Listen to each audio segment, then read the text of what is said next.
Hi everyone, this is Alex with Maple Leaf Coffee Roasters in Roselle. I'm here today to talk about the October Club Coffee, a interesting Robusta coffee from Timor. Check it out.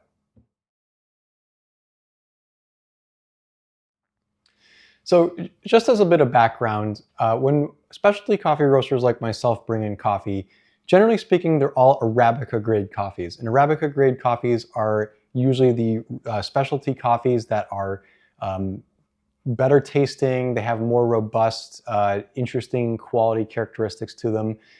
There's just a lot of the coffee that specialty coffee roasters make that is almost certainly always going to be an Arabica bean.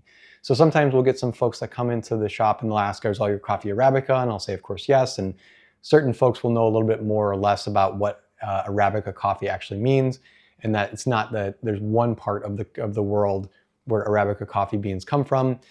Every country in the world that produces coffee will have some amount of coffee beans that are Arabica grade, but not every country produces exclusively Arabica coffee, and there are some parts of the world where Robusta coffees are more commonly found than others. Generally speaking, Robusta coffee beans and Robusta coffee plants do have some advantages over Arabica beans.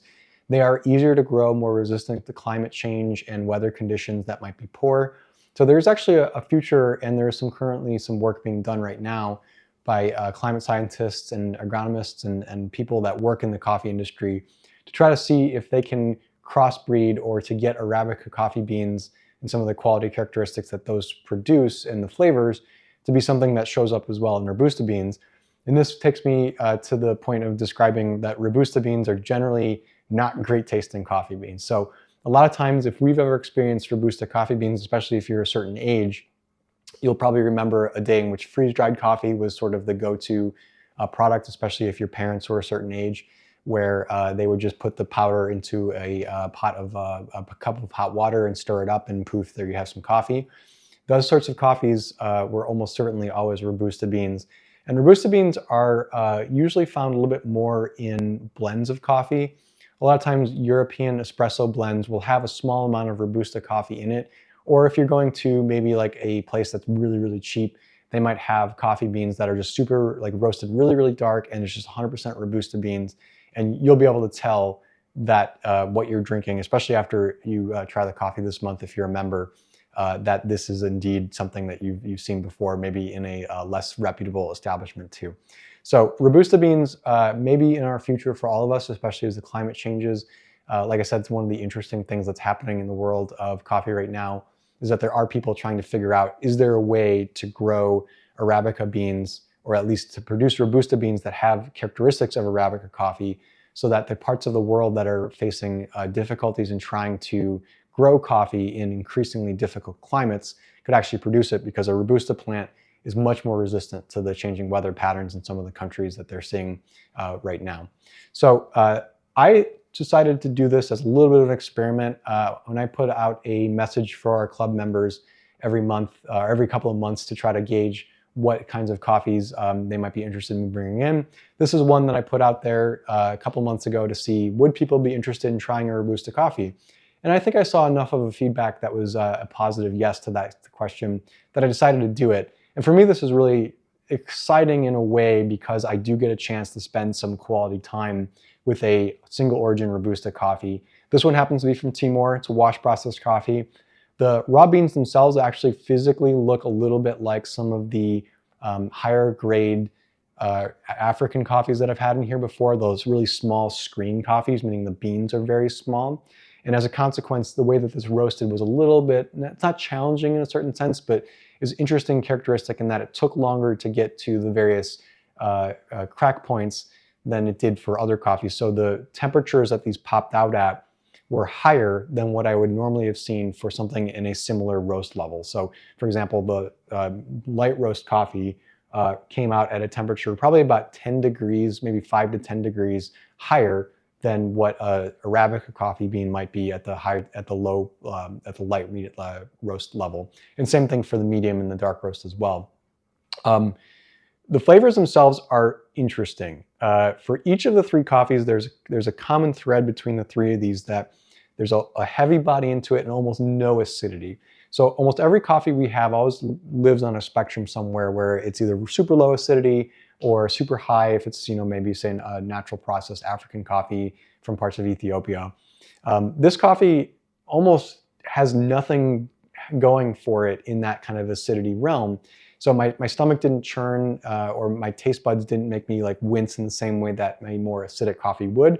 But at the same time, there's almost a interesting kind of burnt bottom of a coffee pot flavor to each of these coffees, which in some senses, the first time I drank some of these coffees, I was a little bit like taken aback by that flavor. It sort of reminded me when I was younger when my parents had a coffee maker that had the warmer on the bottom, and you have a little bit of coffee on the bottom, it starts to kind of burn into the bottom of the carafe.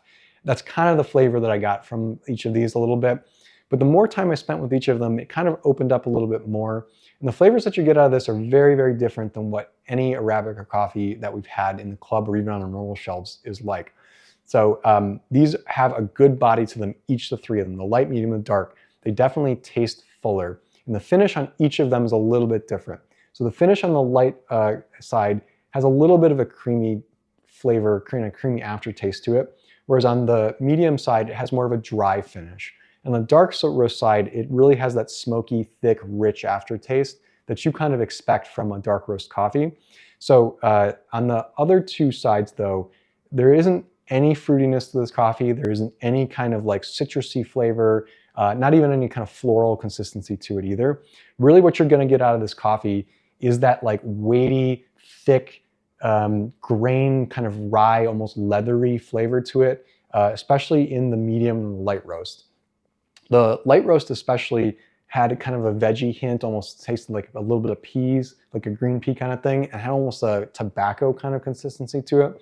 I'm gonna wager to say this month, no one should be giving the light roast a shot. If you're feeling really adventurous and you wanna be the one person in the club that tries the light roast, sure, go ahead and do it this month. I would definitely not recommend doing the light roast this time because there's not a ton of depth to this coffee. You get some very consistent, earthy, grainy, kind of rough tint to it, but you don't get any of the depth of body that you get out of the medium and the dark. The medium roast has a little bit of a fuller feel. It's less of a sweetness than the light roast does in a comparative sense. Of course, none of these coffees is really all that sweet in an absolute sense, and still had that kind of weighty, almost bitter finish to it. And it wasn't a super pleasant bitter, I'll be honest, but it did have kind of a little bit of a bite going down. Again, not a bite like an acidic kind of bite either. On the dark roast side of things, this is where it took a little bit more of a savory overall feel.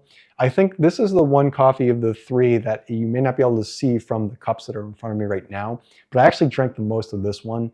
I don't know for sure why. I think that the dark roast had this kind of rough, burnt, almost overly roasted kind of flavor to it that on one hand, it was a bit challenging to drink, but on the other hand, the more I took a sip of it, the more I got used to it.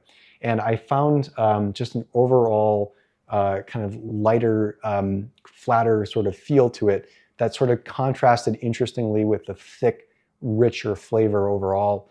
And I think it had a little bit of a weird kind of cycle to it that while it was rough and it had that kind of burnt coffee kind of flavor, there was something about the body in this coffee that almost reminded me a little bit of drinking a Sumatran coffee without any of the super rough edges that sometimes a Sumatran coffee, the kind of dirty sort of feel that a Sumatran coffee will bring.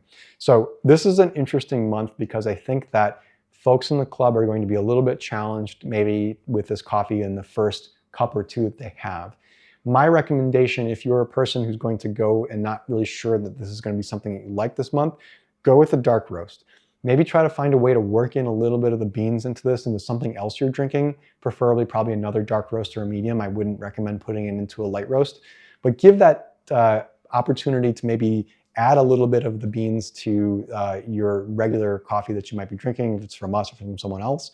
And one interesting characteristic of Robusta coffees maybe actually work in your favor. I've been drinking coffee for a long time.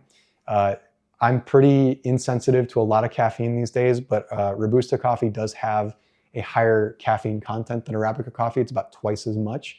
And I found myself after drinking these coffees to be a little more wired than usual, which is not something that I really experience all that often in my life. And I tend to not be able to drink enough coffee to actually get myself to that kind of wired tendency that I used to when I was younger, and maybe a little bit less insensitive to some of the caffeine. So if you're not sure what's good to go for this month, go with the dark, drink it slowly, spend some time with it. Don't expect the highest grade thing that you're ever going to see, but expect something very interesting. And in my experience, this actually in some ways reminded me of some of the coffees that I might have drank at the airports, especially when I was in Europe. So I used to spend a lot of time traveling for some of my prior day jobs.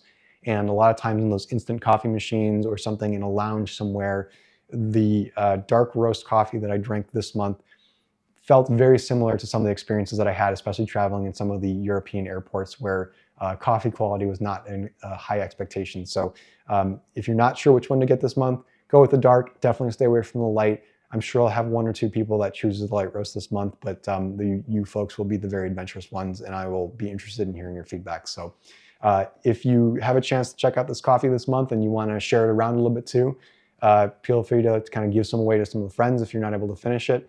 And I do hope that people really enjoy kind of seeing what a Robusta coffee can be like, and whether or not something that they would ever try in something else that we might have here. So until next month, we will see you next time. Take care.